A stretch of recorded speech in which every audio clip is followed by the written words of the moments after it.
아멘.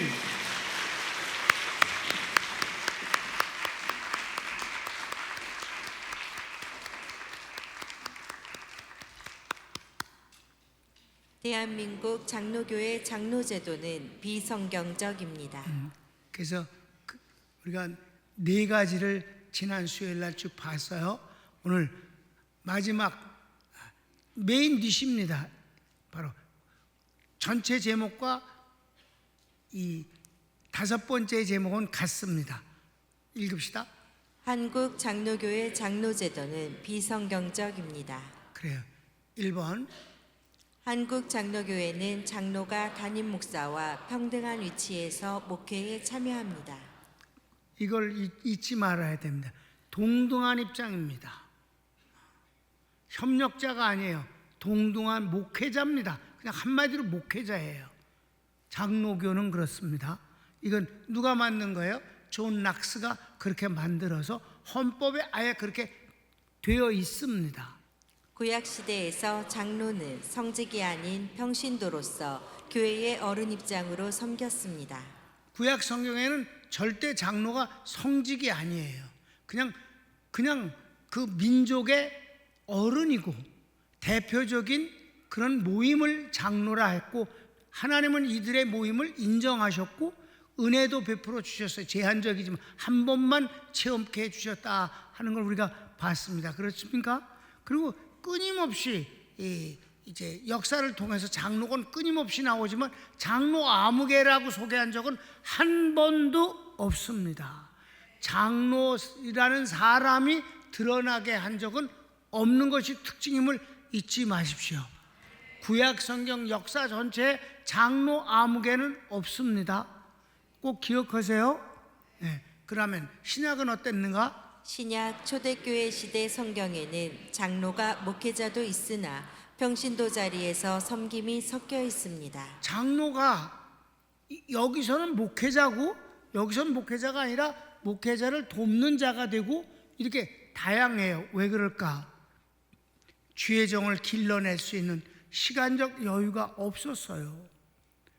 여러분 1차 바울이 선교 여행을 했을 때 처음 예수님이라고 처음 듣는 이방인들에게 우선 물론 유대교 회당에 가서 유대교에 들어와 있는 이방인들을 상대로 해서 유대교인들은 두말할 것도 없고 그 이방인들을 상대해서 예수님을 전거했다 이 말이에요. 반대도 있었고 환영도 있었어요. 심지어 돌로에 맞아 죽기도 했었어요. 그러는 가운데서도 바로 이 교회가 이제 따로 세워졌어요. 예수 믿는 사람만 따로 세워져서 그러니까 유대교 회당에서 시작했는데 교회는 따로 세워지는 거지. 아멘? 그 세워진 거기에 그대로 두고 갈 수가 없으면 흩어져 버리잖아요.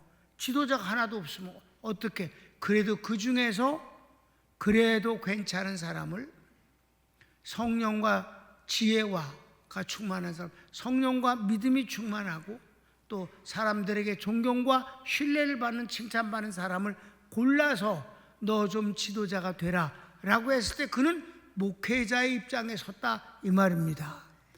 전혀 준비가 덜 된 사람이지만 목회자가 되기도 했다 이런 경우예요. 그런데 여기서 한 가지 이제 우리가 이렇게 확인하고 갈 때가 있어요. 성령님이 오셔서 첫 번째 세워진 교회라고 일컬어지는 첫 번째 교회는 예루살렘에 있는 교회입니다. 아멘.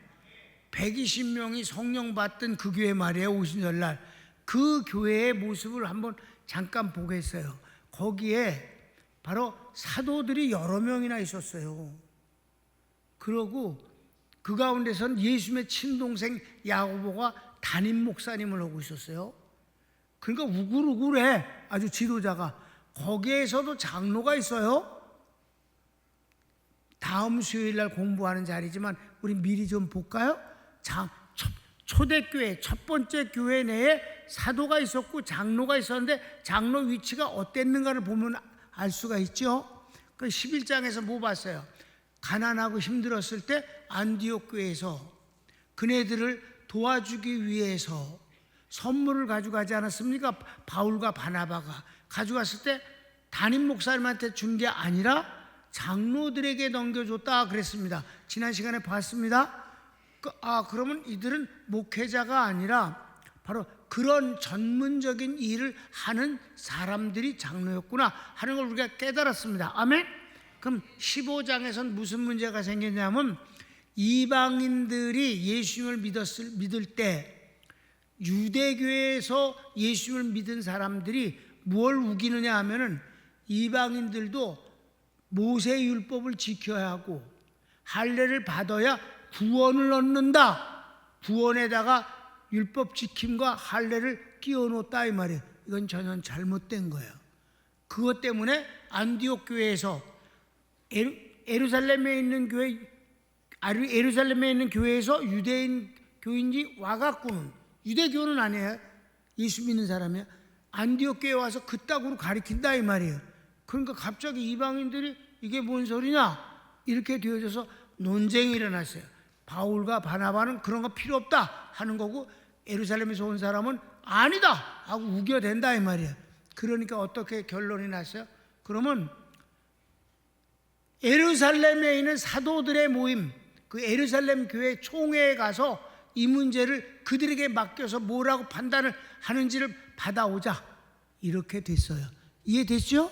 15장에 보면 바울 및 바나바와 그들 사이에 적지 아니한 다툼과 변론이 일어난지라 형제들이 이 문제에 대하여 바울과 바나바 및 그 중에 몇 몇 사람을 사람을 예루살렘에 있는 사도와 장로들에게 보내기로 작정하니라.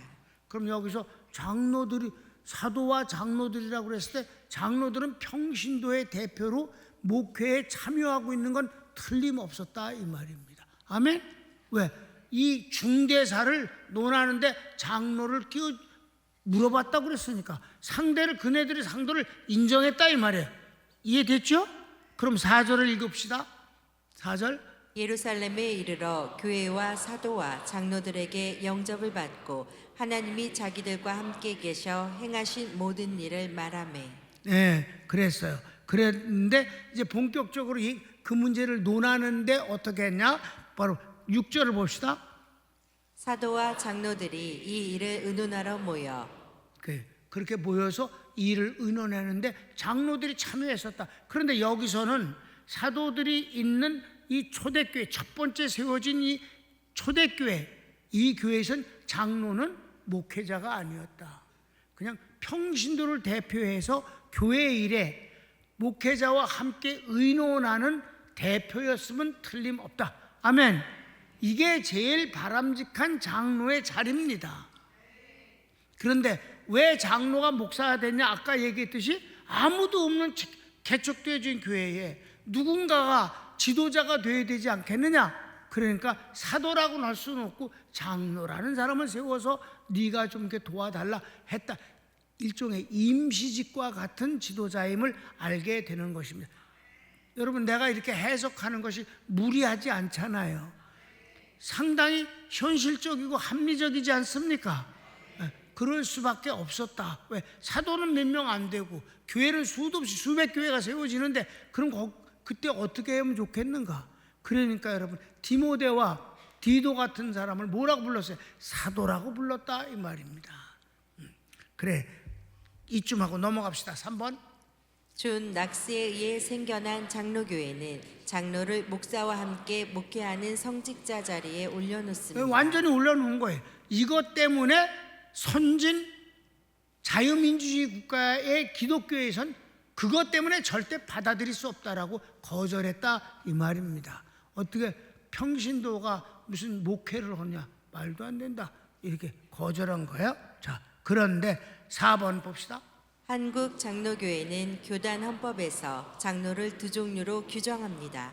목사는 말씀 장로, 장로는 칠위 장로가 그것입니다. 여기서 여기서 뭐냐면 목사님을 장로라고 포함시켜 버린단 말이에요. 목사를 장로로 구분을 해버려. 여기서는 교회에서 장로 제도를 말할 땐 목사라고 안 그러고 장로라고 말하면서 무슨 장로? 말씀 장로, 말씀을 전하는 장로라고 그러고 또 그 장로들은 칠위 장로. 시작. 목사는 말씀 장로, 장로는 칠위 장로가 그것입니다. 계속해서 명분은 설교가 우선으로 보이나 목회 현장은 칠위가 실세입니다. 왜? 살림살이를 다 장로가 하면 말씀 강대상에 서서 말씀만 전하는 사람이 얼뜻 보기엔 예배가 말씀이 중심이니까 명분상은 목사님이 상당히 이렇게 우선적인 위치에 있는 것 같아도 실제 목회 현장에서 처리하는 건 장로가 해버리기 때문에 실세는 장로다 이 말이지. 이해됐으면 아멘? 그렇게 되는 거예요. 그러니까 장로를 둘로 나누어서 말씀 장로, 칠위 장로로 구분을 하는데 실세는 장로다 이 말이지요. 현실이 그래요. 그래서 큰 2번. 한국 장로교회 장로는 선출과 임직에 인본주의가 크게 작용합니다. 원래가 목사님이나 안수 집사를 세울 때 똑같이 요구되어지는 게 있어요. 그게 뭘까? 1번. 성경에서 목사나 안수 집사를 세울 때 기본적으로 요구되는 것은 성령과 지혜가 충만한 사람, 믿음과 성령이 충만한 사람, 사람들에게 신뢰와 칭찬을 듣는 사람입니다. 이게 바로 이제 사도행전 6장에 보면 바로 그런 사람들이 안수 집사가 되는 걸 말해요. 목사님 때는 너무 길어. 그래서 내가 여기를 채택한 거예요. 기본은 똑같으니까. 자, 그럼 성경을 읽읍시다.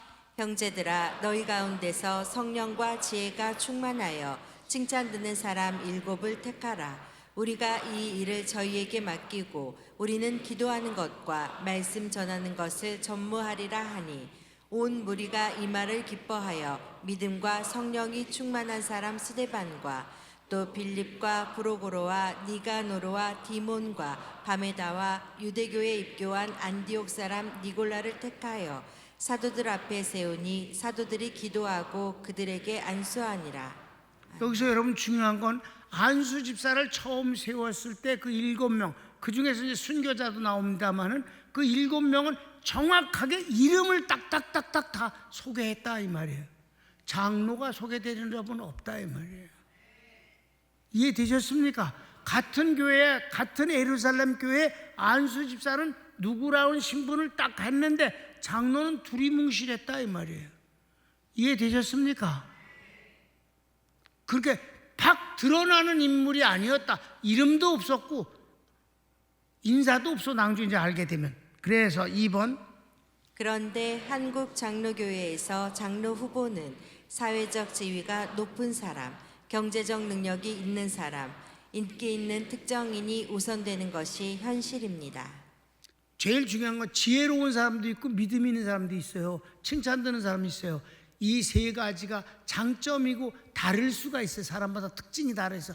근데 공통적인 것은 다 같이 성령 충만한 사람. 그런데 여러분 어때요? 성령 충만과는 아무 상관없이 돈 많고 사회적 지위가 높고 인기가 있으면 금방 장로가 되는 거야. 이거가 한국 장로교회가 망하는 길로 접어든 첩경이다 이 말입니다. 그럼 이런 놈들이 어떻게 하느냐? 교회 와서 부족한 걸 잘 알면 아주 외식을 해. 근사하게 꾸며 자기를. 그건 꾸밀 수는 있어. 사람 화장을 하듯이 자기를 화장시켜. 믿음이 좋은 것 같이, 지혜로운 것 같이, 성령으로 충만한 하나님의 사람인 것처럼 꾸며댄다 이 말이에요. 그게 현실적으로 한국의 장로를 세우는 배경으로서의 허무함입니다. 그럼 그 다음에 봅시다. 한국교회 장로는 목회자로서의 신학적, 성경적 훈련이 전무합니다. 자, 이걸 목사님이 되어지는 과정과 장로가 되는 과정을 한번 비교해 보면 알 수가 있습니다. 자, 목사님의 경우는 어때요? 목사는 하나님의 소명을 받은 후 신학교에 갑니다. 계속 신학교에서 대학과정 4년, 대학원 3년은 기본이고 신학 석사와 박사 과정을 공부하기도 합니다. 그래요. 그런데 이후 목사는 노회에서 목사 후보생, 강도사고시, 목사고시를 통과한 후 임직받습니다. 그런데 장로는 아무것도 요구하지 않습니다. 개뿔도 없어. 신학교 근처도 안 가도 돼. 돈만 있으면 돼. 그런데 똑같은 목회자가 돼. 준비가 전혀 안 돼 있는데 그게 가당키나 한 것이냐? 이건 불합리적이하다. 아멘? 이건 여러분이 생각해도 상식선에서 봐도 이거 불합리하잖아? 불합리한 거야. 그런데 여기서 자 4번 이렇게 준비되지 않은 한국 장로교회 장로 임기가 영구집권 독재 정치인 같습니다. 여러분 어때요? 칼뱅이나 존 락스가 장로 교단을 만든 존 락스도 2년을 넘기지 않게 한다. 임기가 일생에 한 번만 하는데 2년만. 그러니까 잠깐 동안 섬길 수 있으니까 최선을 다해서 이익을 남기려고 하지 않겠느냐 이 말이에요. 그런데 이건 한국 장로는 이 개새끼가 평생에 처먹어. 그러니까 이게 한 번만 앉으면 뭐 그게 그냥 거기다 그냥 산소댐을 하는 거지.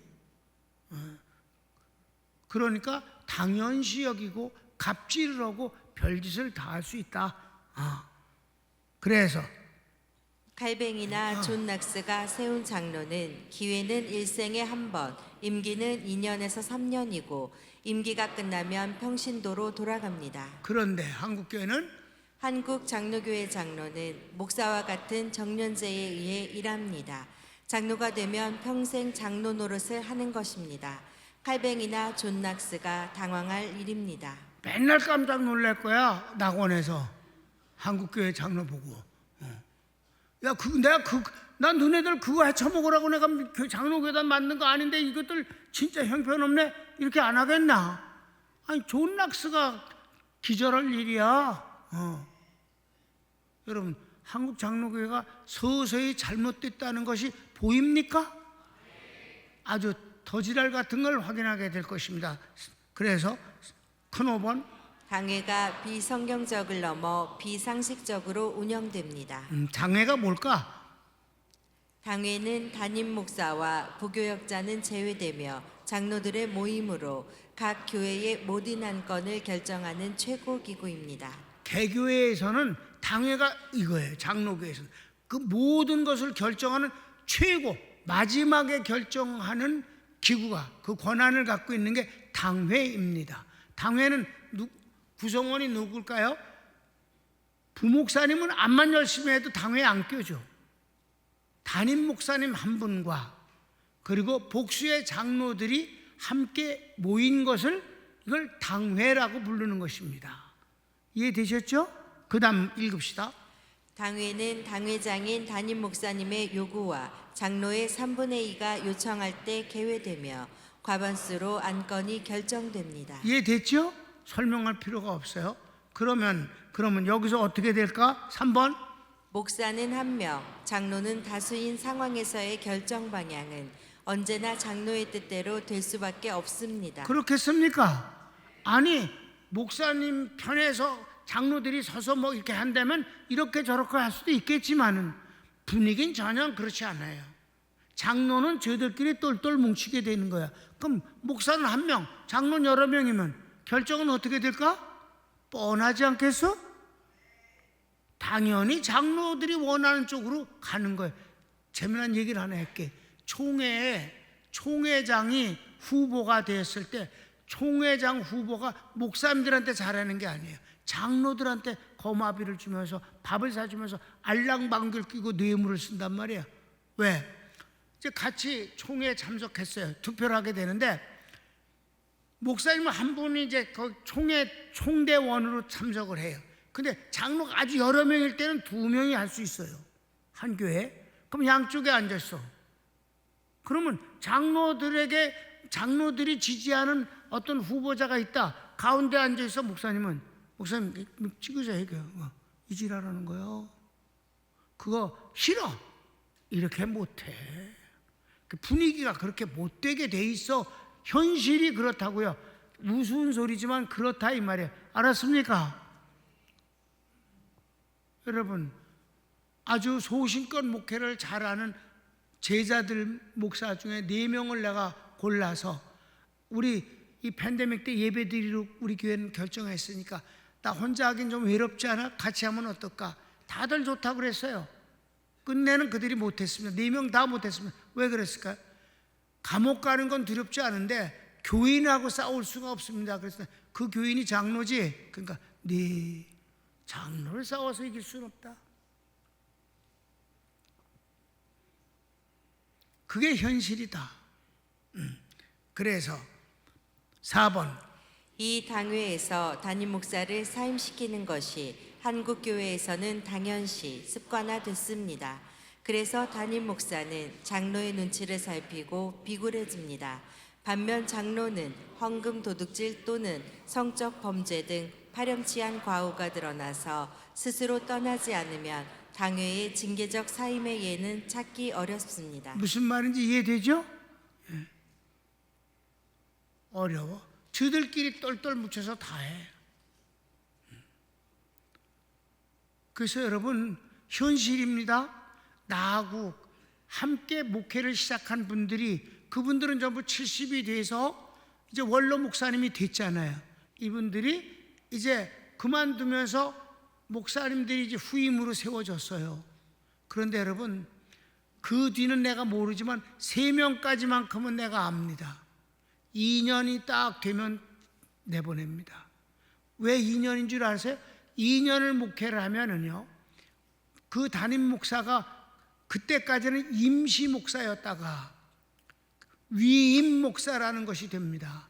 교회가 목사님한테 이 목회 모든 일을 목사님한테 넘겨드리니 이제는 책임을 지고 목회를 해 주십시오. 지금까지 임시였으니까. 만 2년이 지나면 담임 목사가 이제 되는 것입니다. 아멘? 그럼 입지가 더 단단해지는 거죠. 그 담임 목사가 되기 전에 내보내는 거는 장로들이 그냥 결정만 하면 끝나는 거예요. 교인들한테 물을 것도 없어요. 보고만 하면 됩니다. 2년 동안 지켜봤더니 우리 교회 담임 목사님으로서의 자질이 안 되는 것 같아서 자세한 얘기는 여러분에게 알려드려봤자 은혜스럽지 않으니까 여러분이 그렇게 이해해 주시기 바랍니다. 내쫓아버려. 위임 목사 되기 전에 내쫓아버려. 그걸 양쪽 교회가 3번을 그 짓거리를 하는 걸 내가 봤어요. 그러니까 담임 목사님 처음에 원로 목사님이 물러나면서는 원로 목사님이 소개를 하거든. 이 사람이 후임자가 되기를 나는 원합니다. 그럼 그 받아들였어요. 2년 쫓아내버려요. 그 뒤는 원로 목사님은 참견도 못해. 아예 참견을 못해. 알아서 하는 거예요. 이게 현실이다. 그 다음 결어지. 결어야 결어. 다 같이 결어가 짧지 않아. 시작. 한국 교회는 다른 교단보다 장로 교단을 선호합니다. 배경은 첫째, 유교 문화 영향입니다. 예. 어른을 존경하고 순종하는 풍조가 간접 정치인 장로 제도에 반대하지 않습니다. 그렇습니다. 여기서 우리 민족은 그래서 조선이라는 나라는 개 같은 나라예요. 조선이라는 나라를 끌어간 건 유교예요. 오히려 저 공산주의 중국에서는 유교가 뭔지도 모릅니다. 아세요? 여러분 우리나라에도 무슨 공부 있어? 미국에도 있는 거. 대학마다 설치해 놓은 거. 유교의 을은 누구야? 그래. 중국에서는 개 이름 대도 몰라. 한국은 아주 중국 사람들은 이름도 모르고 아무것도 모르는데 한국 사람은 껍벅 죽어. 유교가 완전히 장악됐어요. 그래서 여러분 유교가 들어오기 전에는 한국 사람들은 가정도 평안하게 잘 살았어요. 왜? 결혼을 하면 남자가 처가살이를 최하 3년에서부터 5년 정도 합니다. 그동안에 아기를 둘 정도 낳아요. 안정되게 된 뒤 그 다음엔 나가서 분가해서 삽니다. 장남의 경우는 그 시부모하고 사는 것이 이제 정해져 있으니까 그렇지만 다른 자식들은 그렇게 안 해요. 처가살이 하는 게 우선이에요. 그러니까 아내가 아주 마음이 평안해. 결혼하고 그 어린 나이에 결혼해서 시부모 눈치 보면서 그 지긋지긋한 감옥살이보다 더 지랄 같은 시집살이를 안 해도 된다 이 말이에요. 그게 아주 얼마나 뿌리 깊은지. 그렇게 멸시를 받고 구박을 당하고 특별히 아들 못 낳아. 이건 사람이 아니야. 막 쫓겨나. 친정에 가면 애비라는 새끼가 출가 외인인데 가라 이년아. 이 미친놈이야. 그래 안 그래? 출가 외인이라고 그래갖고 어떻게 돼 여러분? 호적에도 안 올려줘. 출가하면 빼줘. 시댁에서도 없어. 그럼 공중에 떴어. 인간이 귀신이야? 이게 유교야 유교. 더러운 사상입니다. 아셨습니까? 이 유교 영향으로 말미암아 어떻게 돼? 어른이 하십시오. 저희들은 따라가겠습니다. 이런 간접 정치를 아주 선호했다 이 말입니다. 장로제도는 간접 정치잖아. 어른들이 하십시오. 이거가. 그러니까 전 세계에서 한국만 이 장로교가 잘 되고 부흥된 이유가 이 유교 문명 문화의 때문임을 여러분이 내가 이 주장하는 것이 그렇게 틀리지 않다고 난 생각합니다. 이거 하는 거 100군데도 더 했으면 한 번도 반론이 없었어요. 그 다음 봅시다. 비교로 미국의 경우 회중 정치인 침례교가 압도적으로 많습니다. 70%야. 70%, 미국은 70%가 뭐예요? 장로 필요 없어. 왜 장로가 내 대신에? 다 교인들이 모여서 함께 목사님이 사회 보고 어떤 안건을 내놓으면 온 교인들이 설명을 듣고 그래서 어떻게 하면 좋겠습니까? 그렇고 그것을 다수로 다 결정을 하는 것이 이게 침례교회예요. 아멘? 그게 그렇게 되는 거예요. 그래서 미국과 캐나다 등 선진 자유민주주의 국가에서는 장로교 선호도가 2%대에 불과한 이유입니다. 아셨죠? 왜 그렇게 장로교가 없냐? 미국, 캐나다 같은 데는, 호주 같은 데 왜 이렇게 없냐? 그네들은 간접 정치를 싫어하니까.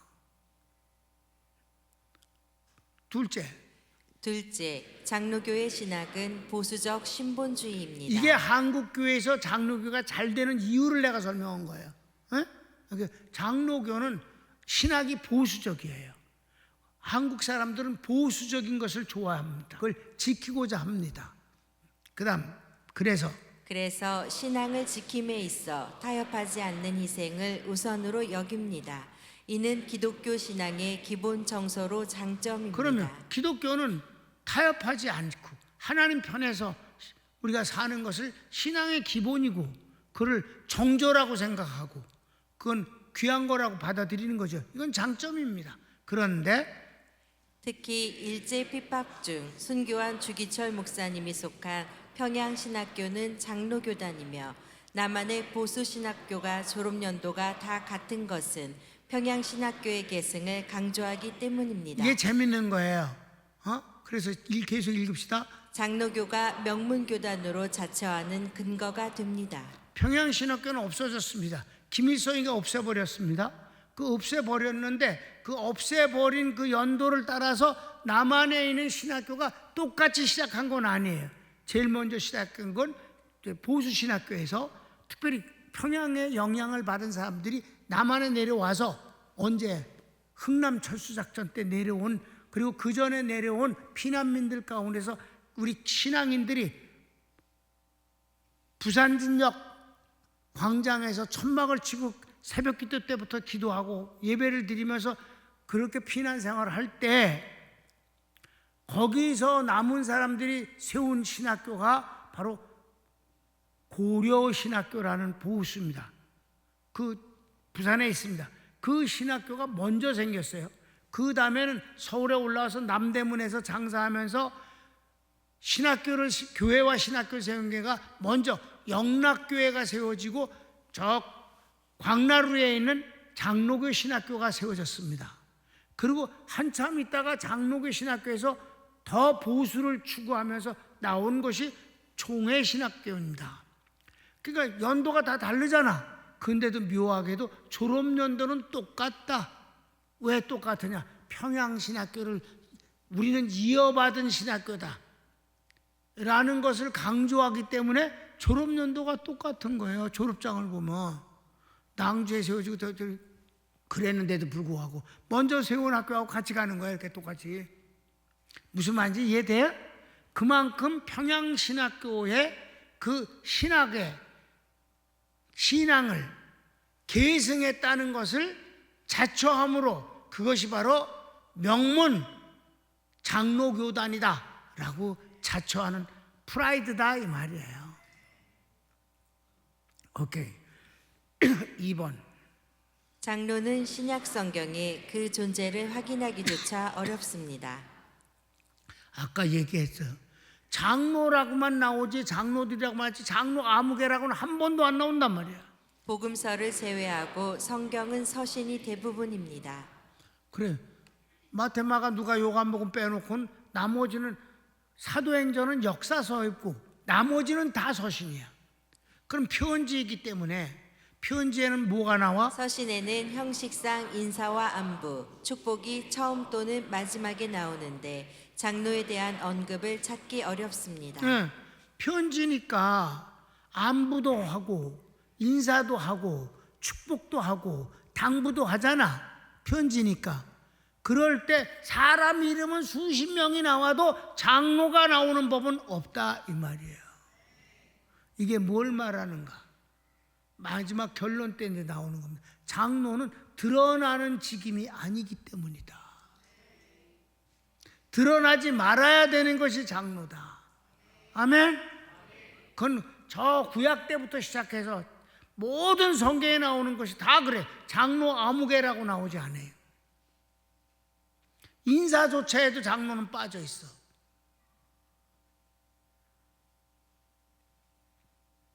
그래서 큰 3번 장로의 바람직한 모습은 이렇습니다. 계속 봅시다. 장로는 신앙을 지킴에 있어 생명을 포함하여 모든 것을 바침으로 성도들의 본이 되는 사람입니다. 드러나는 사람이 아니라 생명을 바쳐서 교회를 섬기고 성도들을 사랑하고 하나님의 뜻을 현실적으로 잘 이루어드리려고 최선을 다하는 사람이에요. 자기가 드러나는 사람이 아니에요. 그래서 장로는 누군가가 누군지를 모르는 거예요. 성경에서. 이해됐습니까? 그래. 2번 그러나 장로가 목회의 권력을 갖고 갑질하면 하나님과 교회는 힘들어집니다. 한국 교회가 겪는 어려움 중 하나입니다. 한국 교회가 망하는 이유 중에 하나는 장로놈들 때문이다. 이건 분명하다. 마지막 결론적으로 장로는 교회에서 존재감을 드러내지 않고 섬기는 사람입니다. 아멘. 이게 마무리예요. 이게 끝이. 그래서 결혼이기 때문에 또 결혼을 말할 건 없어. 그냥 이걸로 끝이에요. 그래서 약간 민망하지만 내가 한 가지 말씀을 드리는 건, 나는 우리 친할아버지나 외할아버지가 교회를 다 세운 분들이에요. 그런데 그 교회를 발걸음을 한 적이 없습니다. 우리 어머니도 자기 아버지가 세운 교회지만 안 다녔습니다. 왜? 아버지는 아버지고 자긴 자기니까. 거기서 뭔가를 흘려서라도 뭐 하나 얻어 걸리려고 생각하기 추호도 없기 때문입니다. 이해되셨습니까? 나 거기 한 번도 찾아간 적 없어. 이제 찾아갈 만하잖아. 지금은 입장이. 그래도 뭐야? 할아버지는 할아버지고 나는 나고, 하나님 앞에서, 하나님 실존 앞에서 살면 되는 거지. 뭐 그거 하나 걸쳐가지고 뭐 어쩌고 그거는 아니야.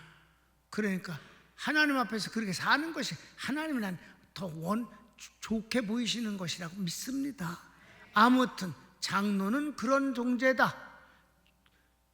생명을 바쳐서 하나님과 교회를 섬기되 존재는 드러나지 않는 것이 장로의 특징이 아니겠는가. 그것이 아주 옛날부터 지금까지 쭉 내려오면서 장로들이 섬기는 일은 분명히 있는데도 불구하고 그 장로가 누구였는지는 아무도 모른다. 대한민국 교회가 제대로 되려면 이 비성경적이고 이 비상식적인 장로 제도가 고쳐지지 아니하면 소용이 없는 일 아니겠는가. 그러니까 이런 현실 속, 여러분, 내가 이걸 언제부터 하고 다녔어요? 언제부터 이걸 하고 돌아다녔어요? 순전히 목사님들을 상대로 해서 이걸 했어요.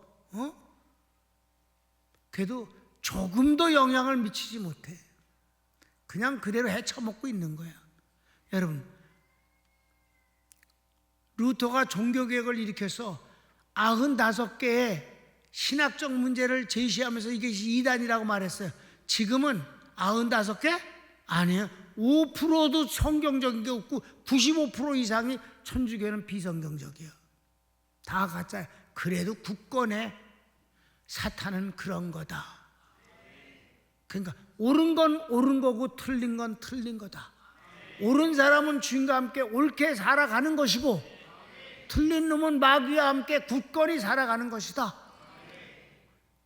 틀린 거를 우리가 힘써서 어떻게 뒤집어 버릴 수는 없는 거다. 다만 옳은 것은 옳다고 말을 해야 되는 것이고, 틀린 것은 틀리다고 지적할 수 있어야 된다. 이렇게 했을 때 아무도 반론을 제기하지 않았다는 거지. 지금 현재 장로교단의 이 모든 행태가 성경적이라고 말하는 놈은 단 한 놈도 나타나지 않았었다. 그렇다고 고치지도 않는다. 그러니까 주님이 말씀하셔서 옳은 것은 옳은 대로, 틀린 것은 틀린 대로, 그냥 우리가 옳으면 되는 것입니다. 여러분이 주님 편에서 삽시다. 손을 모아요.